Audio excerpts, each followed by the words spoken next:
sering itu apa itu uang itu tasbih itu loh 2 juta, banyak lah jutaan pokoknya. Bahkan apa itu ada Habib datang ke tempatku, Kiai pinjam motor, enggak kembali, bingung saya. Mungkin kembalikannya setelah kiamat, kan pinjam sampai itu saya ketemu Habib Alwi apa itu Al Idrus dari Solo. Saya terangkan kalau ada Habib itu langsung dilaporkan ke polisi. Pada akhirnya beliau dikejar sama polisi, pada akhirnya dikembalikan. Setelah itu ada Habib lagi, namanya Habib Abdullah. Alnya saya lupa. Pinjam mobil katanya 2 hari. Padahal pinjam mobil ya sudah kita gratiskan itu. Apa yang terjadi? Nggak dikembalikan. Sampai sekarang? Nggak dikembalikan, nyampe berhari-hari, nyampe berminggu-minggu. Pada akhirnya Gus, saya itu sowan ke Kanjeng Sunan Kalijogo. Saya sowan Kanjeng Kalijogo. Saya matur sama Kanjeng Sunan Kalijogo, mobil saya hilang dibawa oknum Habib. Setelah itu saya selesai apa itu sowan ke itu Kanjeng Sunan Kalijogo, saya ditemuin sama musafir. Musafirnya bilang gini, tapi saya meyakini ini nggak musafir ini pasti Kanjeng Sunan Kali. Musafirnya bilang gini, Kiai cari mobil. Iya. Mobil Kiai warnanya ini. Iya benar. Mobil Kiai Avanza. Iya benar. Mobil Kiai dibawa Habib ini digadikan di tempat ini. Setelah itu toh saya cari, digadikan di apa itu di tempat orang. Kebetulan yang jadi orangnya sangar. Jadi yang jadi bilang gini, boleh diambil, harus ada uang. Di waktu itu Gus, zaman itu loh Gus, 18 juta. 18 juta banyak. Tapi berhubung saya ini juga orangnya sangar. Saya telepon polisi. Padahal yang asli nggak telepon polisi. Yang saya telepon santri saya sendiri. Pak polisi, tolong. Ini mobil saya digade, tolong kesini. Orangnya takut. Nah gimana orangnya dolim Gus? Atakabur lil mutakabir. Nyombongi orang sombong itu sodako. Pak polisi, tolong ini. Pada akhirnya toh mobil saya diberikan. Kira-kira bohong seperti ini, kira-kira boleh nggak Gus? Itu namanya tipu muslihat. Untuk demi kebaikan. Iya kalau kayak gitu, jadi kebalikan. Bahkan Gus, ada Habib umurnya 52 tahun datang ke tempatku. Kebetulan santri saya kan banyak. Ada santri cantik itu, paling cantik di pondok saya. Lewat. Habibnya padahal ya sudah punya istri. Ustaz, itu siapa Ustaz? Ini Ustaz. Gimana saya kalau jadikan, tadinya bilangnya gini, kalau saya nikahkan sama keponakan saya gimana gitu. Ya silakan Habib, tapi cepet-cepet ditembung sendiri gitu loh. Pada akhirnya saya bilang, Bib, tolong Bib, itu enggak hak saya, itu ke orang tua. Pada akhirnya ditembung ke orang tuanya. Berhubung orang tuanya pasti yang melihat saya kan, samina wa ta'na. Pada akhirnya dinikah. Setelah dinikah apa yang terjadi? Dulu menjanjikan diberi rumah, diberi tanah. Apa yang terjadi? Dikontrakkan di tempat yang Masya Allah. Setelah punya anak satu dicerai. Padahal masih cantik. Padahal cantik itu. Sekarang mungkin umurnya ya sekarang baru 25 mungkin sekarang. Bisa ditawarkan ke gara-gara itu toh saya dibenci sama keluarga mereka. Itu gara-gara oknum itu. Mana mungkin dunianya Rasul seperti itu gitu. Tapi itu yang santri tadi itu tidak keluar Islam ya Mas? Masih Islam.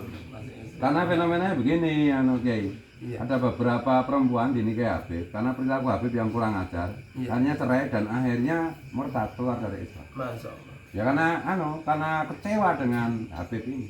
Okay. Jadi perilaku Habib ini memang membuat banyak orang Islam itu jadi murtad masalahnya itu. Okay. Karena mereka mengklaim dirinya sebagai keturunan Nabi, padahal palsu kan. Bahkan sampai sekarang Habib yang dawir itu masih Sering dawir. sering dawir lewat telepon tapi nggak berani datang ke rumahku. Sekarang ini lewat telepon sampai sekarang. Kemarin juga ada Habib, karena saya itu kalau dimintain itu saya anggap mereka itu seorang peminta-minta atau pengemis lah. Jadi tetap saya transfer gitu. Janganlah ya. Kalau keterusan nanti mereka jadi mentalnya terus mengemis. Sedekah kepada orang jahat yang Iya. itu kan setidaknya makruh karena ada kemungkinan digunakan sedekah kita untuk kejahatan. Apalagi sedekah kepada iblis. Ada haram. Tidak memberi itu sedekah, tidak memberi adalah sedekah itu sendiri. Jadi apa itu kami yakin kalau Habib itu tidak diri Rasul pertama kali gara-gara Romo Yai itu. Mimpi itu. Nomor 2, saya diam-diam masih muhibbin ya. Saya mengadakan dialog dengan para kiai yang muhibbin dan para habaib. tapi tidak ada satupun kiai atau habib yang mampu merobohkan pertanyaan saya. Nyampe sekarang belum ada. Bahkan diam-diam saya juga belajar apa itu kitab-kitab itu, kitab-kitab apa itu nasab. Saya itu yang asli itu dulu itu kalau panjenengan lihat di apa itu YouTube, video saya ngecap Kiai Imat itu banyak. Dulu itu. Jadi saya diam-diam membaca hadisnya Kiai Imat, hadisnya apa itu kemarin itu dari apa Robito Alawiyah, saya pelajari semua. Dari hasil pembelajaran saya ini sesungguhnya dari hasil semuanya itu tidak ada satupun ulama ataupun kitab atau manuskrip yang mengatakan bahwa silsilah Ba'alwi itu nyambung ke Rasulullah. Nggak ada. Makanya sekarang ini toh di apa itu diberitahukan Allah. Ini yang memberitahu Allah, bukan Kiai Imat loh. Asli hasil penelitian saya kami Kiai meneliti kiai-kiai yang ada, bukan karena anut-anutan Kiai Imat. Enggak. Asli hati nurani yang telah diilhamkan oleh Allah di semua ulama-ulama begini. Asli, bukan. Aku yakin beliau bukan karena terpengaruh Kiai Imat. Bukan. Dan kiai-kiai yang ada di Indonesia ini itu hati nurani semua. Saya ataupun siapapun dari hati nurani. Dan rata-rata 99,9 semua yang tidak percaya bahwa apa itu Habib Nurya Rasul, muhibin kelas berat. Betul. Muhibin kelas akut seperti saya. Asli itu. Sehingga seumpamanya kok nyampe terjadi apa-apa semisal, saking yakin saya seumpamanya terjadi perang, saya siap menjadi pemimpin paling depan. Loh, lelaki yang benar-benar lelaki di waktu dibutuhkan berdiri, Ustaz.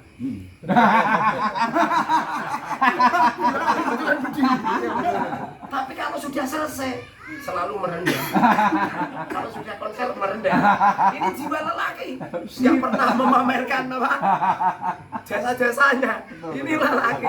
Loh, kalau ada orang tidak pernah berjasa, kemudian mereka mengklaim dengan memasukkan makam-makam yang ada, dengan memasukkan sejarah-sejarah yang ada.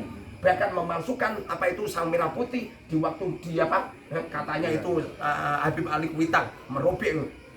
Semuanya itu nggak masuk akal semua itu. Jadi apa itu aku yakin, seyakin-yakinnya kiai-kiai yang ada ini yang asli itu ilham dari Allah, bukan semata-mata gudak-guduk, bukan. Buktinya sekarang ini saya sudah apa itu keliling banyak kiai. Mau saya ini ahli keluyuran loh. Banyak kiai, diam-diam banyak kiai-kiai, bahkan kiai-kiai yang istrinya Ba'alwi mayoritas 70% tidak percaya kalau Habib itu kiai Kanjeng. Saya itu sering keluyuran ke kiai-kiai yang muhibin. Kalau Diam-diam beliau itu nggak percaya. Kalau Kiai Muharram juga mempelajari nggak nasab Ba'alwi berdasarkan kajian DNA gitu. Sempat mempelajari belum? Saya mempelajari DNA itu kemarin saya datang ke Temboro. Ke Temboro. Alhamdulillah saya disambut bagus sama Kiai Ubed. Kiai Ubed menyambut bagus. Gus Ubed ya? Gus Ubed itu mempersilahkan saya untuk melanjutkan.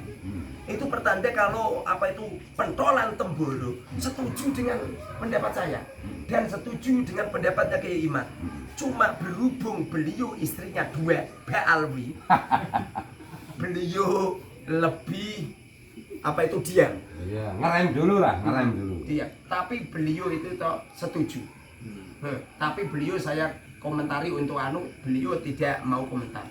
Tapi beliau setuju dan mempersilahkan. Karena memang di Temboro ini masih apa itu 2 kubu. Muhibin berat masih banyak. Walaupun saya banyak teleponi sama kiai-kiai apa Temboro, kiai-kiai Temboro dan apa itu tokoh-tokoh Temboro juga banyak yang setuju dengan pendapatnya Kiai Imat itu. Tadi sebelum kita podcast itu kan Kiai sempat cerita tentang apa itu makam Rasulullah yang dulu mau dirobohkan pada awal masa penguasaan Salafi Wahabi. Iya. Kemudian zaman Abroha. Iya. Kemudian terkait dengan ini pemalsuan nasab oleh para Habib. Ini gimana? Jadi begini, apa itu Indonesia ini yang asli ya. Indonesia ini sebuah negara yang sakral. Saking sakralnya Indonesia, nyampe tidak ada nabi dan rasul diutus oleh Allah di Indonesia. Karena tanpa nabi dan tanpa rasul, akhlaknya orang Jawa ini orang Indonesia ini luar biasa. Mau meletakkan senjata saja di belakang kok. Iya. Loh, ini kalau orang Timur Tengah ini di sini loh. Kemarin saya itu tahun 2023 saya ke Yaman. Itu saya jalan-jalan di warung-warung, banyak orang Yaman itu bawa senjata kok, bawa laras panjang kok. Banyak orang-orang apa itu Timur Tengah meletakkan senjata itu di depan. Tapi kalau orang Jawa ini tuh, itu loh, keris itu letakkan di belakang. Bahkan pengen ngomong itu leren begini ya. Bahkan nyuwun sewu, kula badhe matur itu loh. Akhlaknya orang Jawa ini luar biasa. Makanya di Indonesia atau tidak diutus nabi dan rasul. Karena akhlaknya orang Jawa itu sudah tidak perlu dilakukan kembali. Dulu itu pernah makamnya Rasulullah pengen dibongkar sama orang-orang Wahabi. Siapa yang berjasa untuk menghalau orang-orang yang akan membongkar makamnya Rasulullah? Untuk membongkar apa itu cukup itu. Siapa coba? Orang Indonesia. Komite Hijaz Komite Hijaz yang menjadi cikal bakal Nahdlatul Ulama. Komite Hijaz. Sehingga panjenengan ampun kaget kalau apa itu Abraha dan kawan-kawan. Abraha itu kan orang Yaman dan kawan-kawan. Mereka membuat Ka'bah palsu di Yaman. Kemudian mereka pengen menghancurkan Ka'bah. Alasannya Tihamah adalah wilayah Yaman. Tihamah itu Makkah, wilayah Yaman. Mereka itu tidak cocok dengan Ka'bah yang ada di sana. Sehingga Abraha sama pasukan gajah, membawa pasukan menuju ke Mekah, pengen menghancurkan Ka'bah. Apa yang terjadi? Yang menghancurkan adalah burung ababil. Fa'arsala alaihim thayran ababil. Lalu mereka dihancurkan semua. Ababil itu bahasa Jawanya itu Raja Wali. Raja Wali itu raja-raja Indonesia. Garuda. Wali lah. Kalau zaman sekarang namanya Garuda. Yang merungkatkan Abraha dan kawan-kawan itu burung Garuda. Atau zaman dulu namanya burung Raja Wali. Atau di Al-Quran namanya burung ababil. Insya Allah habaib yang ada di Indonesia yang merungkatkan juga burung Garuda. Orang Indonesia. Ini nanti akan mengukir sejarah ulama-ulama Indonesia yang mampu merungkatkan habaib. Kalau nggak percaya coba kita buktikan. Wong ini sekarang ini Gus, bermunculan kiai-kiai khos, musik toriko, orang-orang adik kasep sudah mulai bermunculan. Ya kemarin Kiai Muhadi apa itu Mursyid Tarekat dari Boyolali, Mursyid Tarekat Aksabandia Podiria juga kesini juga menyampaikan tentang kepalsuan nasab juga lewat visi-visi beliau. Bahkan kemarin saya ketemu sama Mursyid Tarekat Satoriyah itu, beliau cerita sama saya, Kiai, saya bertemu dengan Rasulullah. Rasulullah mengatakan, laisa ba'albi min kuliyati. Tidak cuma itu, banyak kiai-kiai yang mimpi seperti itu. Bahkan kemarin itu ada seorang kiai kan umroh, pulang dari umroh nginep di hotel Jakarta. Di waktu mimpi bertemu dengan Rasulullah. Lalu Rasulullah mengatakan, sampaikan ke Kiai Mukhanor bahwa Ba'alwi tidak duriaku. Itu ada rekamannya itu. Bahwa Habib Ba'alwi bukan duriaku. Itu yang menyampaikan Rasulullah langsung.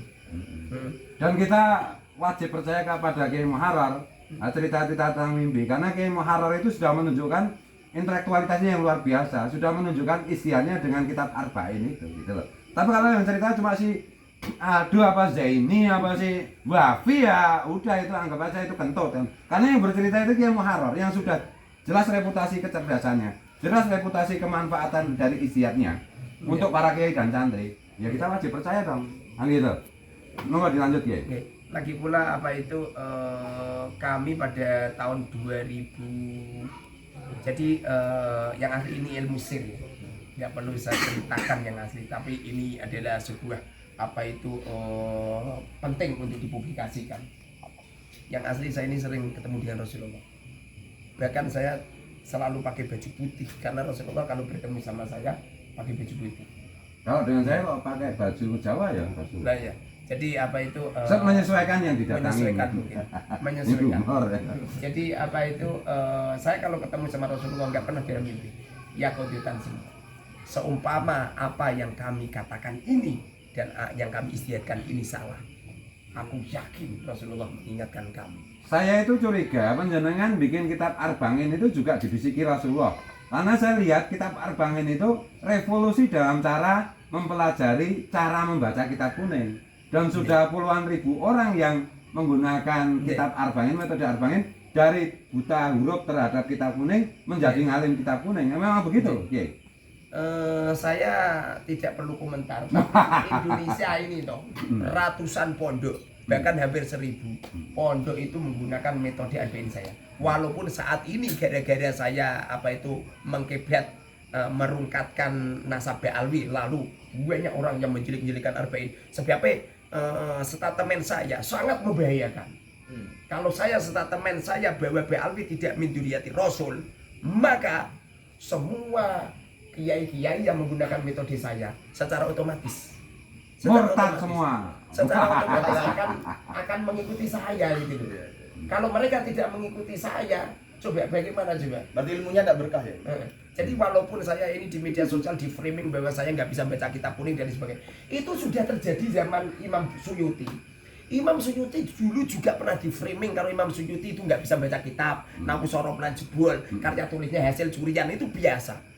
Saya di media sosial framing media orang-orang media sosial. Kalau karya tulis saya itu adalah hasil curian, hasil tim dan sebagainya. Biasa. Orang itu kalau tampan memang banyak cewek. Jadi nggak perlu dikhawatiri. Tadi dengar saya ini dalam setahun buka pondok berapa ya? Kemarin 1 tahun di pondok saya kan gini. Jadi setiap ada ustadz atau ustadzah yang datang ke tempatku belajar 40 hari, itu tak wajibkan buat pondok. Jadi selama 1 tahun ini saya menyuruh orang membuat pondok. Alhamdulillah 250 lebih. Subhanallah. 250 lebih. Makanya saya ini termasuk bagian dari kiai yang sangat takuti sama muhibin dan para habaib. Bagi saya itu Kiai Muharrar itu adalah mujtahid. Salah satu mujtahid abad ini khususnya mengenai bagaimana cara membaca kitab kuning. Dan ini kan kunci untuk semuanya. Jadi kalau teman-teman itu sepakat Kiai Imad itu mujtahid dalam ilmu nasab, maka Kiai Muharrar ini saya yakin benar ini beliau itu adalah mujtahid menjadi sultanul ulama di dalam cara membaca kitab kuning. Nah, gitu loh. Saya itu sering karena ya, buktinya udah puluhan ribu orang dari tidak bisa baca kuning, tidak bisa baca kitab kuning. Karena istiadatnya Kiai Muharrar, semuanya jadi bisa baca kitab kuning dengan cara cepat dan dengan cara cepat dan mudah. Iya. Bahkan di pondok saya sering banyak kiai-kiai mondok. Saya itu belajar nahwu sorof 13 tahun, termasuk menghafalkan alfiah segala macam. Nah karena ada Arba'in ini sekarang anak-anak muda sekarang ini cukup 40 hari aja udah langsung bisa sorogan baca kitab sendiri-sendiri kan gitu ya. Iya. Jadi